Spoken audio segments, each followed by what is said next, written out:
Hello, everyone's. I am here for my review of The Have and the Have Nots, Season 7, Episode 13. If you're new to my channel, welcome. If you're returning, you one of my peoples, welcome back.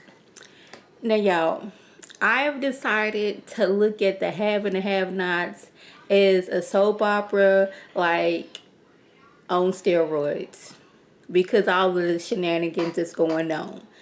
This is the only way I'm going to be able to get through it because I am constantly having to question, like, why is this happening? That don't make no sense. So I'm going to go into it. It's like, this is a soap opera on steroids. Like, one of my favorite soap operas was All My Children. And one of the characters died in the 80s. They brought him back, like, a few times in the 90s as an angel. And then the 2010s, they brought him back to life. Did I care about it? No, because I loved the character and I loved his wife. And I was happy with that. So I'm trying to get into that mind frame when looking at the have and have nots. But like some of the stuff that Tyler does, it like hop, skips, and jump past like soap opera. And it was just like you just wrote any old thing down and you was going with it. But anyway, now y'all know last episode Vinny and the crew, they looking for Mama Rose because in Savannah, Georgia, you do not arrest any of the Malone family. If you had a last name Malone, even if you ain't that Malone family, you're not going to arrest him. But on the off chance, they part of that Malone family. So he's fussing and fighting. The police like, well, your mama just going to have to stay here. He wasn't caring about the Malone code and all that stuff. So old dude did this, blocked out the camera, and when we come back, he shot. Now, Vinny telling everybody that the man shot himself. Like, one of the cops come out and he got his gun because he's like, he don't know what's up, and he sees the Malone family. He's like, what's good? Oh, dude shot himself. He shot himself.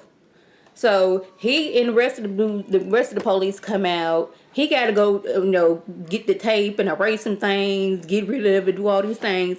They over there trying to work on the cop because apparently he's still alive. But Vinny, he don't care about the saving of the life of this police officer. He want to get his mom up out this cage. Like the nephew / cousin who had that issue with the girlfriend, I guess he about that life, but he ain't never seen what it's like to be about that life. I guess this is the first time he done seen somebody get killed right in front of him, so he don't know how to act. He don't know how to feel. He getting kind of flustered. He needs some air. And his uncle's looking like, what's wrong with you? What's wrong with me? Is it you? I just seen you kill somebody. A police officer at that, right in front of me. You did it like it was nothing. You did it like you was trying to shoot a doggone gnat away. It was just so easy for you. But all he want to know is, y'all can work on dude. I'm going to give y'all 2 minutes, but make sure my mama get up out this cage. Speaking of Mama Rose, Mama Rose and Catherine, they're going back and forth with this I'm better than you type of situation. Mama Rose is on the thing of, you got all this money, all this privilege, and yet your son became a dope fiend. And Catherine's like, okay, you part of the mob and all that things, and your family is the mob, so how does that make you better than me?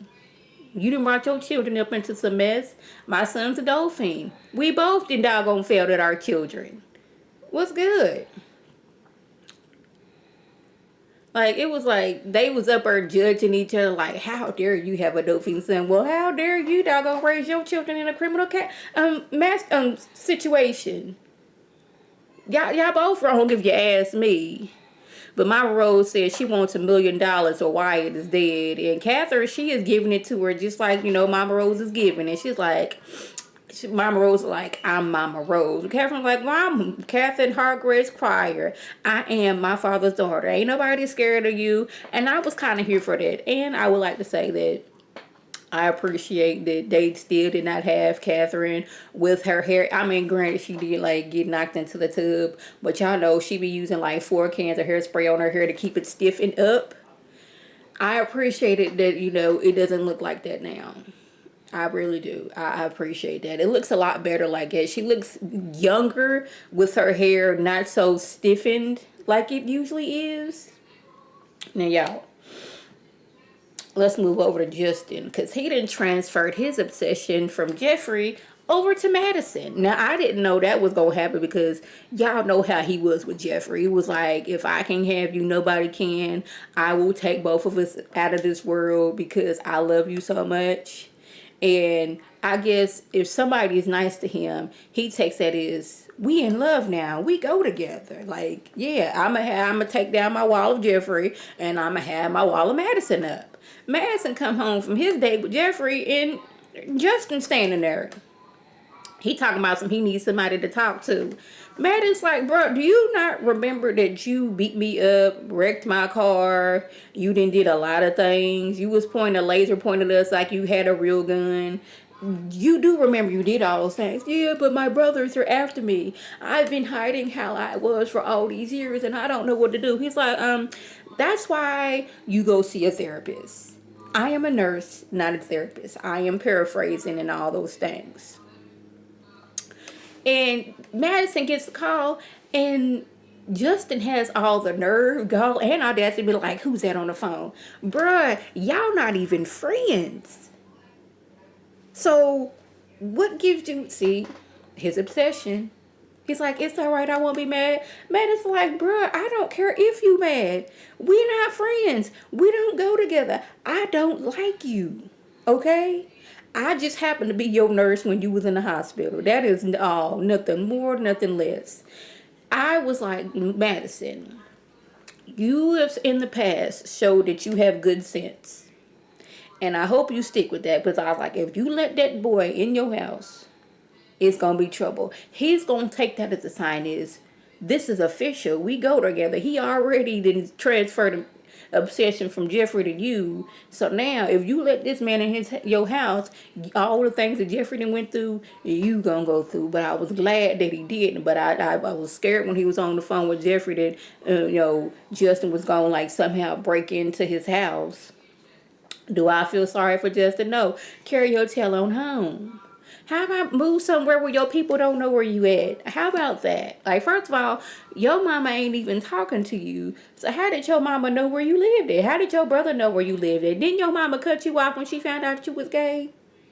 You already don't have contact with your ex-wife and your children. So how is it everybody knowing where you lived at? How are you still paying rent? I mean, I guess it's in soap opera land. We still doggone it, a month out of, season 1. I don't know how the timeline on this show is. I really wish Tyler would like dig more into that and what timeline we in. Like, how far out of season 1 are we? Like, is this 2 months after what's her name?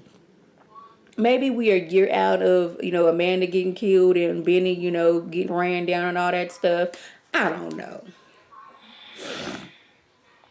So y'all, Wyatt and his Dolphine antics. He doggone it asked the nurse to come in. He needed to use the restroom. Of course, he is tied, handcuffed to bed, so he can't do that.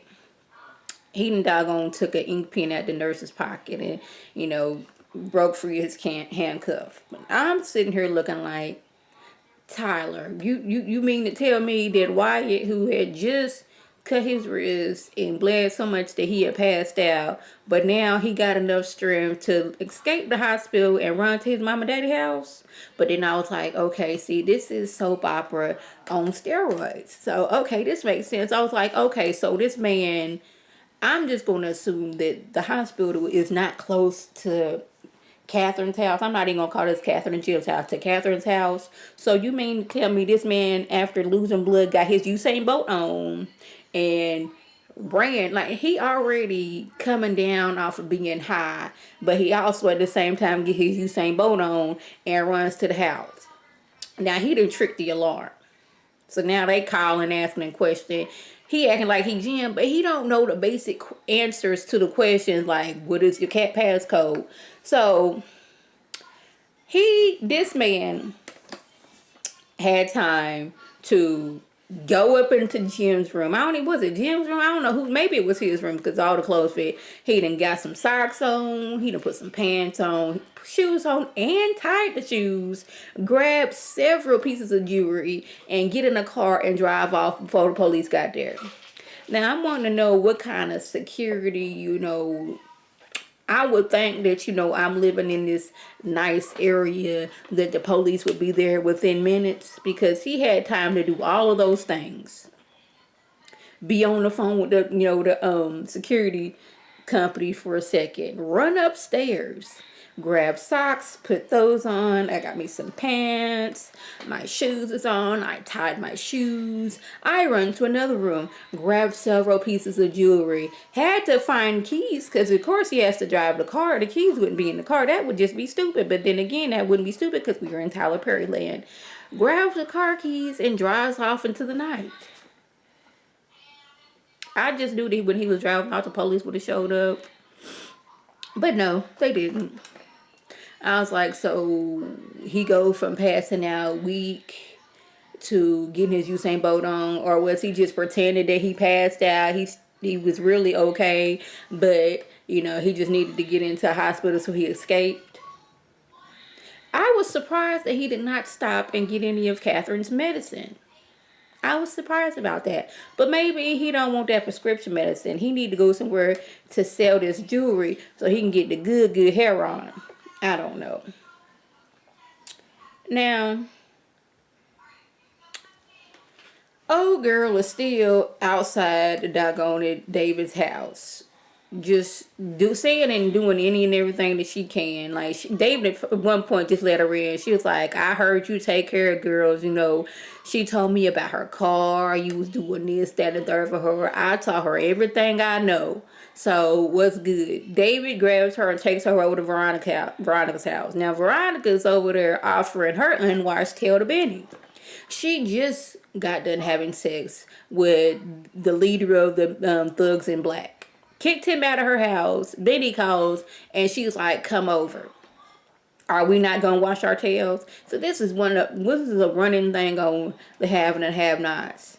All these people having sex, and we have yet to see somebody hop in the shower and wash their tail. We know Veronica was on the phone with Benny, and leader of the Thugs in Black wasn't even doggone barely out her bedroom door before she was offering her unwashed tail to Benny. So David gets there with old girl like, okay, quit sending these people to my house. She's like, I don't know what you're talking about. And girl's like, oh, I know, I heard about you. She's like, yes, you have heard about me, but it's not the way you think, Veronica. Now old girl's stuck because she done left her purse at David's house on the doggone in the driveway because she caught herself dropping her purse so she can bend over. I'm like, girl, so you didn't think to pick your purse up when David called you into the house? That's where your phone and your money is. You just leave it there? How about somebody just happen to come by and just steal it? I don't know. But it was her fault. She left her purse there. Now she like, can I get some money for a cab? Does Veronica look like she'll be a person to offer you money for a cab, ma'am? Because I don't. Benny look like he's struggling himself, but she tells Benny that she know Derek and she'll help him if he give her a ride back into town. That's why you needed to ask him to give you a ride over to David's house so you can get your purse. That's what you should have been doing, but you ain't thinking like that. You just need to get up out of here and get up out of here now. Then y'all, Hannah, she arrives back home, and her and Candace have this whole back and forth where Candace was like, I just need to get my stuff and get up out of there. And Hannah's like, I'm not letting you do that. You're not coming in my house. You're not doing none of those things. She's like, oh, just let me get my passport. She's like, oh, that man will find you, yada, yada, yada, yada, yada, yada. You know what gets on my nerves about Hannah? It was okay for Catherine to lie to you about her son running your son down and almost killing him and actually killing a little girl. But since she paid Benny's, hospital bills, that was okay.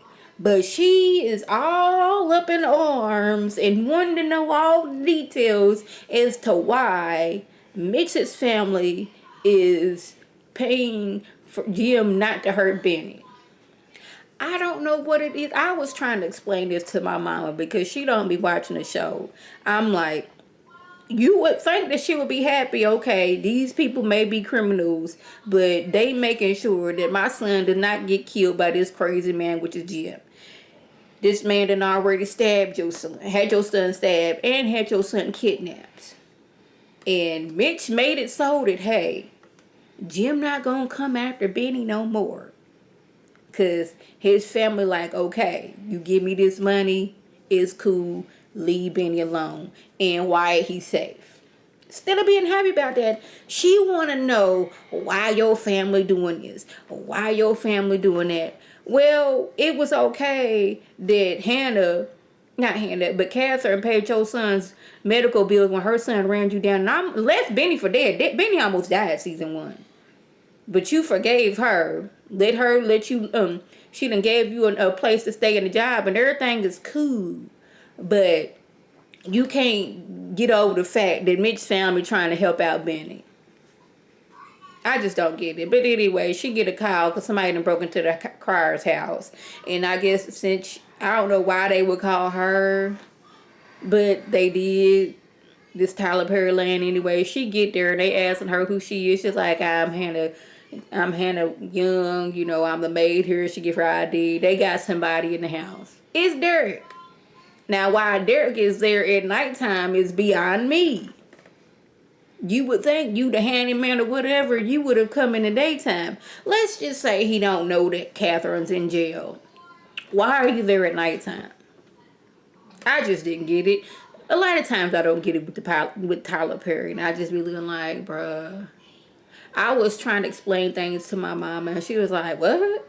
That don't make no sense. I was like, welcome to my world.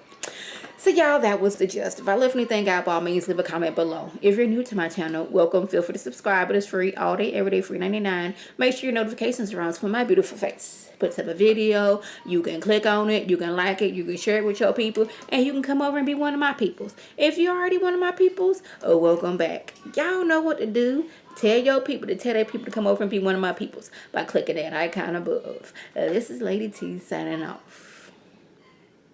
Have a good one.